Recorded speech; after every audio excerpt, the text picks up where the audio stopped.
আসসালামু আলাইকুম। আশা করি আপনারা সবাই ভালো আছেন। আজকে আমি চাল কুমড়ো রান্না করব, টাটকা টাটকা চাল কুমড়ো। এইমাত্র গাছ থেকে পেড়ে নিয়ে আসছি, তো সেটা দেখাইতে পারিনি। তো চাল কুমড়োটা একদম জালি, দেখেন একটুও বীজ নাই। তো ইলিশ মাছ দিয়ে রান্না করব। এই যে ইলিশ মাছ। তো আমি এখানে বেশি মশলা দিব না, যেরকম আদা রসুন বাটা দিব না, সামান্য মশলা দিয়ে আমি রান্না করব। তো গ্রামের মানুষ বেশি মশলা পছন্দ করে না। আমি এখানে হলুদ মরিচ লবণ তেল আর পেঁয়াজ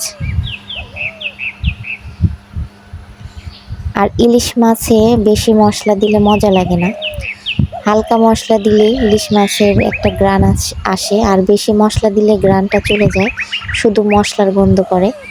তো মাটির চুলায় রান্না যেরকম ভাবে করুক না কেন খুবই মজা লাগে।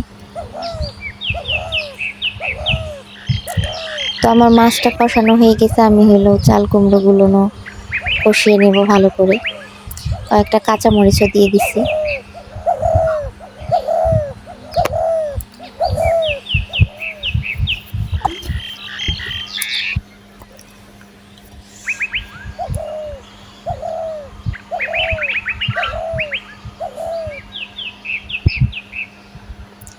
কে কে চাল কুমড়ো ইলিশ মাছ দিয়ে পছন্দ করেন কমেন্টে জানাবেন। এই দেখেন রান্না হয়ে গেছে, কালারটা দেখেন কত সুন্দর কালার। তো খেতেও খুব মজা হয়েছে, যেমন কালার সেমন খেতেও খুব মজা হয়েছে, মানে এত মজা হয়েছে কি বলবো। তো অনেক মজা হয়েছে, আপনাদের তো খাওয়াইতে পারতেছি না, যদি খাওয়াইতে পারতাম তাহলে বুঝতে পারতেন যে এত মজা হয়েছে। ভালো থাকবেন, সুস্থ থাকবেন, আল্লাহ হাফেজ।